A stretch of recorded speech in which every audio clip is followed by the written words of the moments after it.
Have you ever talked to someone who used free speech as a justification for abortion? Let's talk about how we can respond. Come debrief with us. Hello, I'm Maggie, and I'm here with Seth and Ethan as usual, and we are debriefing pro-life outreach. Who has the outreach highlight for today? I do. So 1 week ago, or maybe a little more than a week, I was at Virginia Commonwealth University talking to students about abortion. Surprise, surprise. And I had a conversation with a young lady named Mo, who thought abortion was wrong for her, but she would never tell someone else that they shouldn't get an abortion.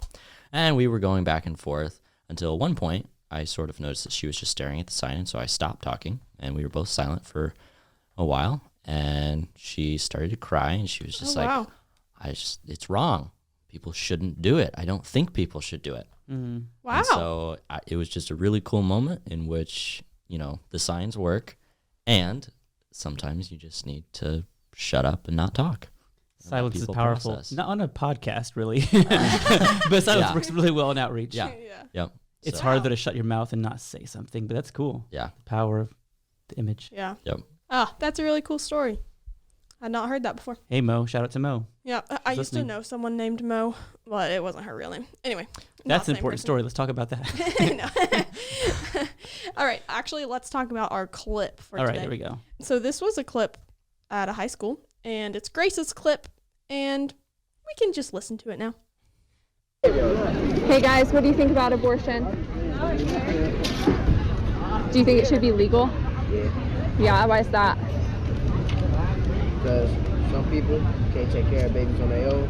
Okay, yeah. Reserve the free speech to abort the fetus if they feel fit to. Okay. What about the fetus though? Do you think that they're a human being? Okay, what species are they then? What? Human. Yeah, human fetus. And we know they're alive, right, from science? Yeah. So if they're an alive human being, is it ever okay to do that to them, to rip off their arms and legs?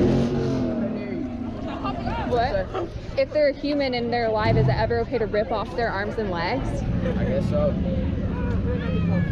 When is it okay to do that? When would we say it's okay to rip arms and legs off a human? Is it developed? Like, how old is this? This is only 10 weeks, and you can already see that the baby has fingers and toes. So even though it's smaller and less developed than we are, that doesn't mean we should rip its arms and legs off, you know? Yeah. Yeah, I know that was a little hard to understand. Well, because that guy in the background with the well, bike or the whatever. school bus in the background made it hard, especially. Oh, I That heard the was the revving. school Oh, the bus? school bus?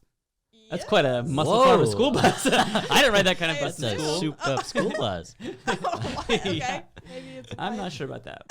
Wow. Okay. Well, were y'all able to hear it well enough? For the most Yeah, part. yeah. Okay, I realize that if you're not watching it, it's even harder to see because you can't see their mouths moving. But first of all, I think there's a few different things that we could talk about in this. What first sticks out to y'all? Beyond the souped up school bus. I mean, I did hear this comment on free speech. I'm not sure I really understand that part of it, but I think we'll probably get to that. But honestly, what stuck to me the most is when Grace was asking, not later in the clip when she was saying, is it okay to kill them? She used the language, is it okay to rip their arms and legs off, which seems almost like an understatement, right? It's worse to kill someone than to rip their arms and legs off, but it sounds worse that way. Yeah. That was a very smart, very artful way of asking the question. Mm-hmm. Yeah, I thought Grace did a great job. I don't understand, like Seth said, what the free speech comment was supposed to mean. Yeah. Well, that's what we're going to talk about. Okay, cool. Okay. Walk us through. Why does abortion not, or why does free speech not include abortion? Because we're talking speech. Yeah. Not, I mean, it seems so easy. Maybe I'm missing the connection here, right? Like, Okay, granted, it did seem, and I'm going to steal this thought from Isaac, full disclosure, but it does seem like he was maybe just thinking of this kind of on the spot. He hadn't really put much thought into this, so he was trying to think of some reason to justify justify abortion, but it's not like he had a fully formed opinion or argument or anything like that. He was just kind of going off of what he'd heard. He'd heard the term free speech. Yeah. Free speech is focused on speaking, words, talking to people. But there is an aspect of free speech of doing an action as well. Like as a part of Create Equals free speech displays, we take signs and set them up. We have video screens and stuff like that that we're allowed to use to communicate our free speech using physical things. But it's agreed upon by at least most sane people that I've talked to that free speech does not involve hurting other people. It's not free in the respect that you're allowed to do whatever you want with it. That's a good point. Yeah, so we talk about like the freedom to express your views. It's not just using your words. Like things come along with that, right? Like you have access to the public square that other people have. It's not just for other people.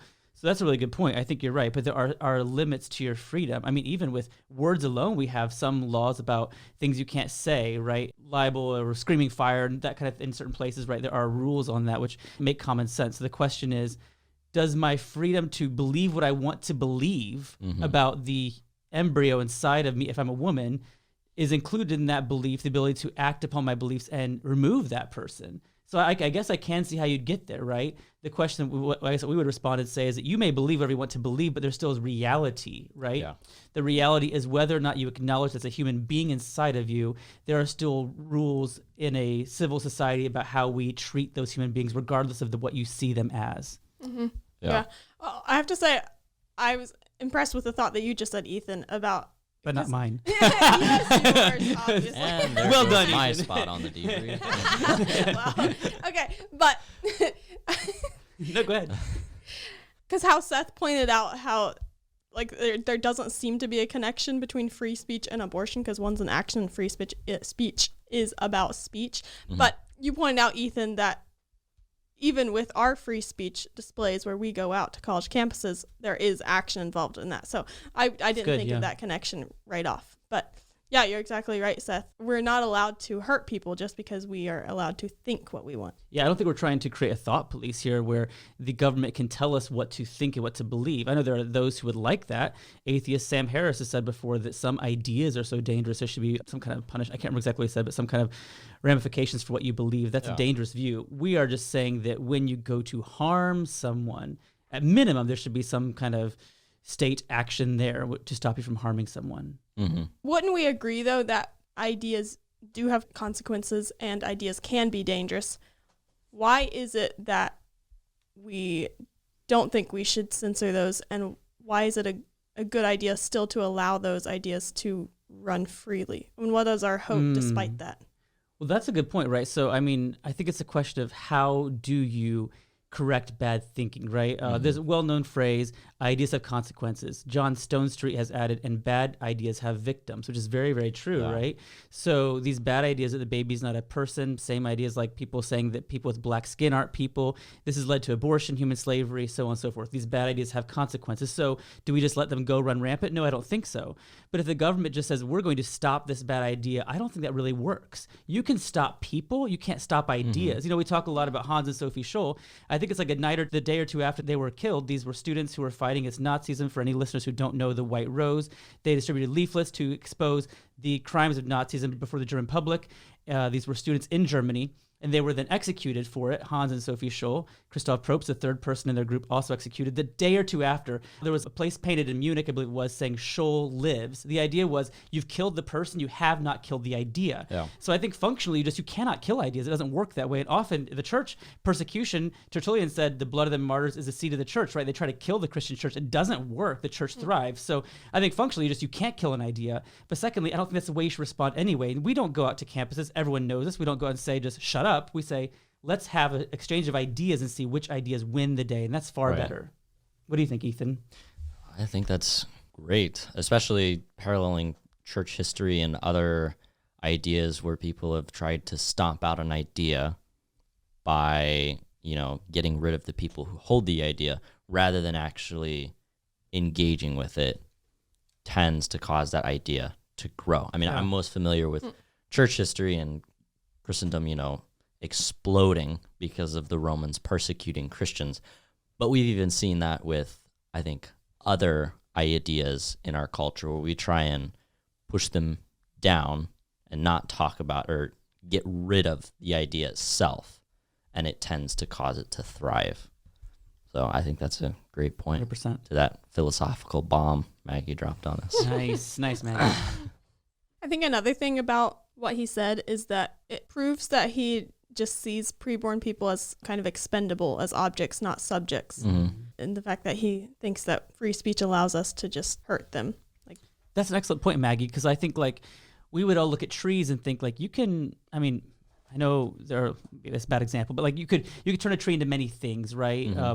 And I think you have the freedom, if you have a tree in your backyard, to cut it down, to let it grow, to turn it into a table. You have that freedom, right? So I think you're exactly right. He sees the baby in a similar way, thinking, well, you can do with this what you want, right? So that's why it sounds so neutral, but it's not. When you say that this kind of being you can treat however you want, you are clearly writing them out of the family of human persons. Yeah, he certainly wouldn't say that you could have the free speech to hurt a born person. Yeah, right. Like to Grace, he would, I hope, stop someone if someone can try to deck Grace in the face, right? Yeah. He sees her as you said, Maggie, a subject, the baby as an object. Good point. I mean, that's why it's so interesting because, we are ardent advocates of free speech. Because we know that this is just an essential tool. We need it in our tool belt to defend babies and help them. If we're not given the right to speak, and not only to speak, but to bring our images out to the square, we're severely limited in our abilities. So we are big defenders of free speech, but free speech does not mean you're free to do anything you want. Honestly, I think that a lot of this is just a confusion of what it means to be free. How would you guys define freedom for someone if they asked you, what does it mean to be free? I think I don't have a very concise definition of freedom, but I think it's the ability to make choices that are not wrong, which then you get into morality, and don't hurt other people, I guess is maybe what I would say. I don't know. I'm not, that's kind of a hard question to answer. What does it mean to be free? No, I think you're on a right track. That it's not just freedom to do anything, right? Like, it doesn't mean you have all options on the table. That's not really freedom. That can become slavery, right? Yeah. Isn't there someone who says it's the ability to do the right thing? This is good. I think you're right. Okay. Yeah. Do the right thing, or to live as your nature should be lived out, right? Yes. So God is free, but there are things God cannot do because God cannot cease to exist, things like that, right? Yeah. So he's free, but not free to do all things. His character limits him. We're limited by our human nature. Like, we're not free to flap our wings and fly. We're not that kind of being, right? So there are things we should not do. Mm-hmm. Free, I think you're exactly right. Freedom to do the right thing, to live as your nature dictates. Gotcha. Like you're saying, people have this idea that freedom just is absolute. It means you can do anything. And we're seeing the consequences of that idea within our society, within people, thinking they're free to treat their children as products, and then also to mutilate their own bodies and try and be something they're not. Right. Because they think that they should have the quote unquote freedom, which isn't actually freedom, to do that. And I think it connects to this confusion about reality that, we look at different kinds of species and say, okay, feline, canine, human, zygote stage look the same, right? But we recognize there's something different about all of them. One has a canine nature, feline nature, human nature, and this intangible nature, which is hard to explain what it means, but that dictates how they will grow. One will grow long fur and a long tail, one will bark one day, one will walk on two legs, barring some kind of special need or accident, right, that stops this from happening. Yes. So there's a nature dictating how they will grow and how they will live. I think when you live in an atheistic worldview, you don't have anything intangible like that, right? All you have is the physical world. So they would say there's nothing special to a human or to a male or to female that makes them any way they ought to be. Yeah. They can do anything they want. We reject that and say, no, living things have a nature. Human beings have not only a nature, but a moralness to them. It dictates they ought to live morally. So this is just, when you get to a deeper worldview, this is why it's causing such mayhem, because we've lost sight of that nature. Yes. And this reminds me of something I read that Nancy Piercy talks about. We're all fans here. The idea of nature, and how in a Christian worldview, we view this idea that we ought to align ourselves with our nature, and that our nature is good and was originally was made good, and actually still is good to a certain extent in how it was created. We're sinful. And then you have the atheistic idea where there isn't really this nature, and even if there is a nature, that sometimes is messed up and wrong, and you have to change yourself. You have to become something different to actually align yourself with your nature and be whole. Yeah, is that from Love Thy Body? Probably. I think so. The rejection of our bodies these days. Like, my body is not very valuable. What matters is what I think inside my head, my inner psychology, which is not it's a very dangerous place to go, right? So we say humans are broken, but humans were made as good. Yeah. Trying to restore or recover the original design for humanity that God had, which we see expressed fully in Christ. That's our goal, right? Not just to toss out and say, well, I'll become my own kind of thing. That doesn't lead to happiness or peace, joy. Yeah. And that supposed freedom is really such a sad way to see life. It's not true. There's not truth in that. And it's really like a prison more than freedom. Yeah. That's the thing. I mean, how many times have we seen women who, in their freedom to have an abortion, they've slapped chains on their wrists? We meet them decades later, and they have lived through decades-long slavery because of a free choice they made. Yes. Sad. Another thought I had relating to free speech is it can be an interesting way to sort of, when you're testing ideas to see if they're right or true when it comes to free speech, to see who supports free speech and is willing to actually have their ideas thrown into the ring. Ooh, yeah.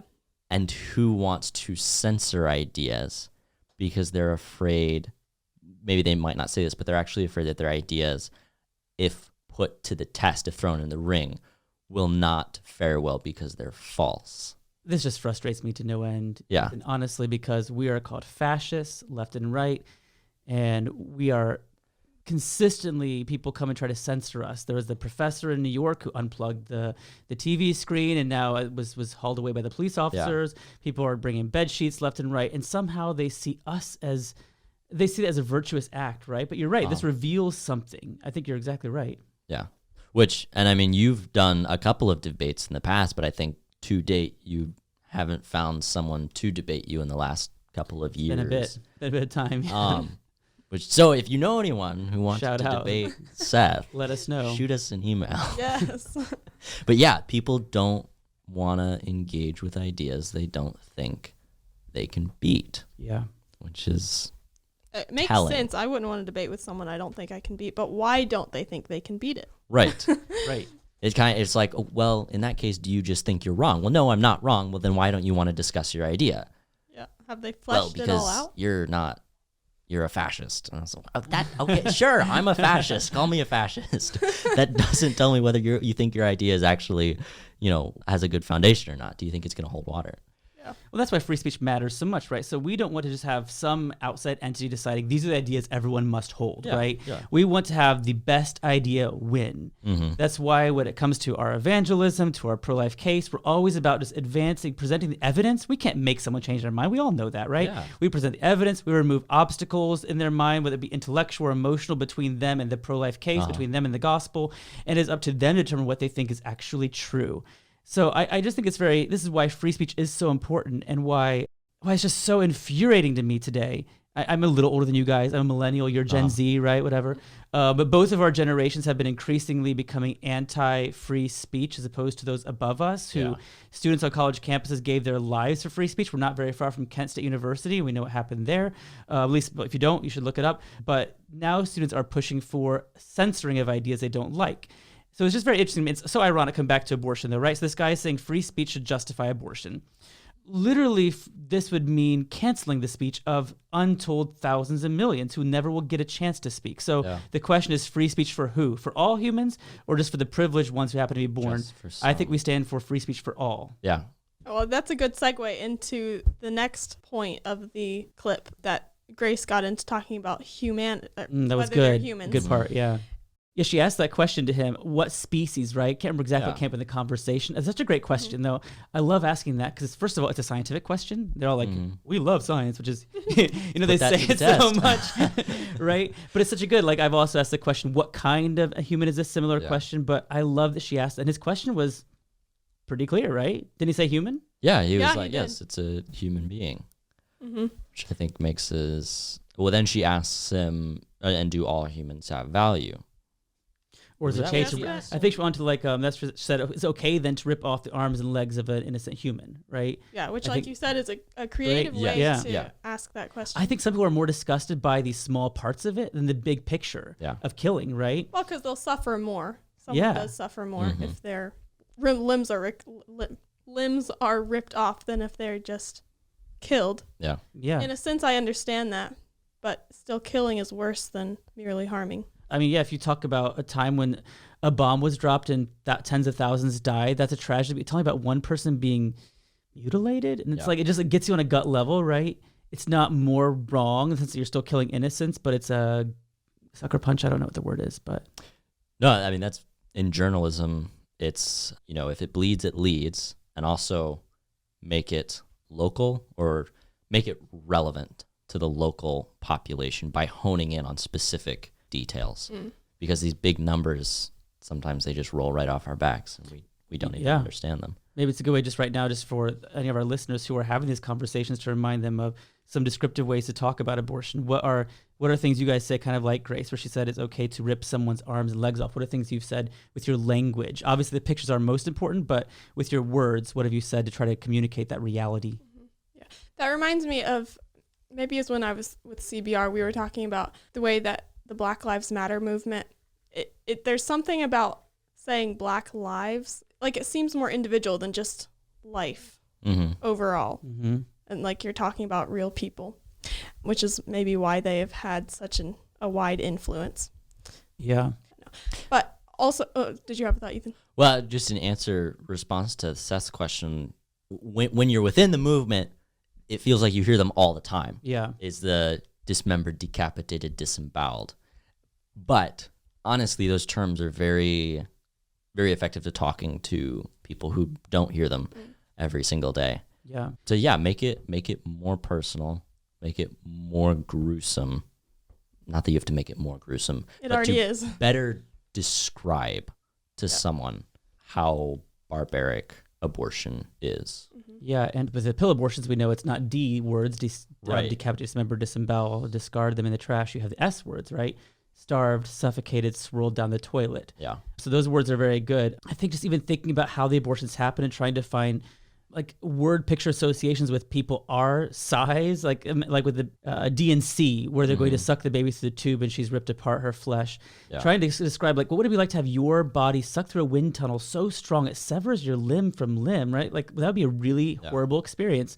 I think trying to explain experientially from the child's perspective. Now we know the child's not conscious. I get that. So I'm not trying to say that she is, but trying to explain in other pictures what that would be like, I think is pretty shocking to people sometimes. Yeah. Well, I actually recently just read about a story of an execution in France in the 1890s. Interesting reading there, sir. I'm a history nerd. And it was actually, the execution was several gruesome things done, but it was going to end with the man actually being ripped in 4 pieces by 4 horses. Oh, that's drawn and quartered, right? Yes, except instead of using traditional drawing and quartering implements, they would tie his arms and legs to 4 individual horses. Which, and I think, I didn't realize this until recently, but that is a story I can carry in my tool belt. Is like, when I tell you this story, how do you feel? I feel gross, yeah. And then when we apply that to then this person, you now have an understanding of, oh, I can associate this. If I'm horrified by this, I should also be horrified by that. So that was good. Wow, that is horrifying. Interesting, though. Well, we actually are to the end of our time. So to summarize, free speech does not give you license to kill people. The end. There we go. Nicely done. 20 minutes or 5 seconds from now. Yeah. If you would love to, please do us the honor of leaving us a 5-star review, and then come debrief with us again next week.